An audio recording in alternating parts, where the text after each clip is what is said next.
Responsibility is never destroyed. It only changes hands. I mean, talk about a cold open. That's not exactly once upon a time, is it? Not at all. No, it sounds more like a warning. It sets the stakes right from the very beginning. Nothing just vanishes. It just lands on somebody else. Exactly.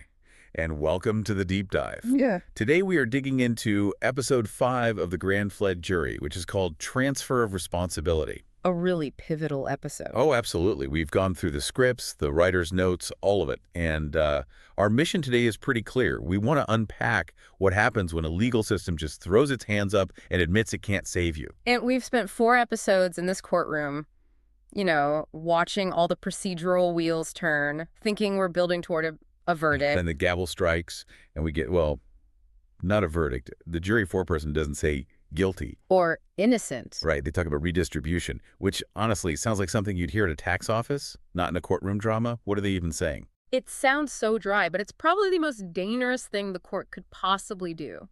The foreperson says the court recognizes the limits of human systems. And that it refuses to let those systems be used as shelter. That word shelter, that really stuck out to me. Yeah. We think of the law as a sword, or maybe scales, but as a shelter. Yeah.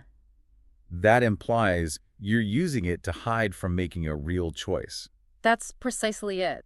That's the core theme here, this idea of moving from procedure to presence. Procedure is safe. Right. We just follow the steps. You follow the steps, and the system is responsible, not you. But here, the court just rips that away. And you see the physical toll of that immediately. We have to talk about Harold. For anyone who needs a quick refresher, Harold has been the absolute rock of this jury. He's the stoic, grounded one. Yeah. But in this scene, he just crumbles.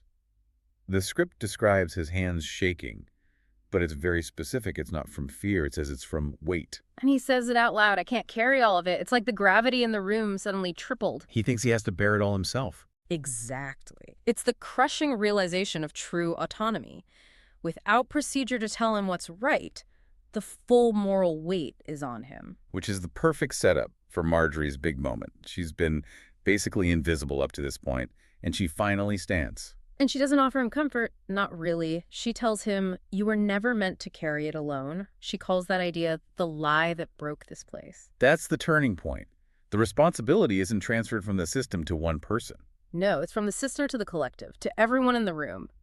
And notice what happens right after the prosecutor acknowledges that. Chaos.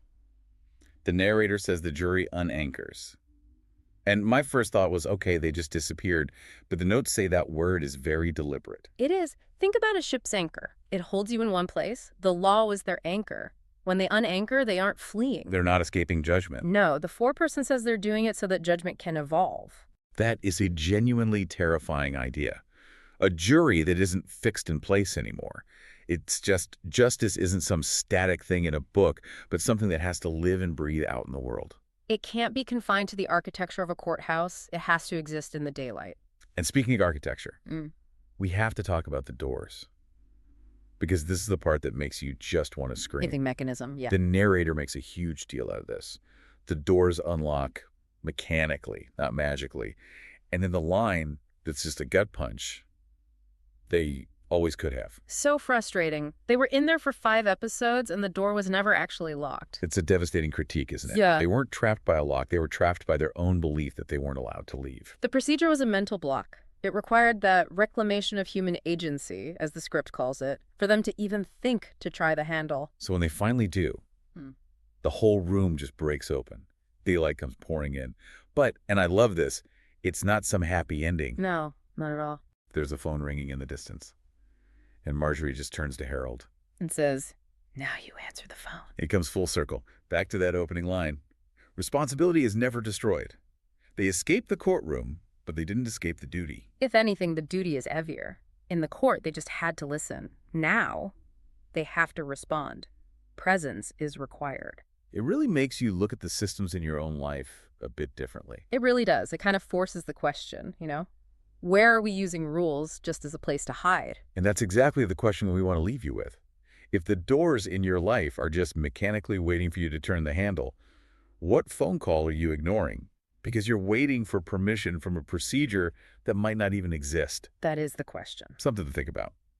Thanks for digging into the sources with us. We'll have more for you soon.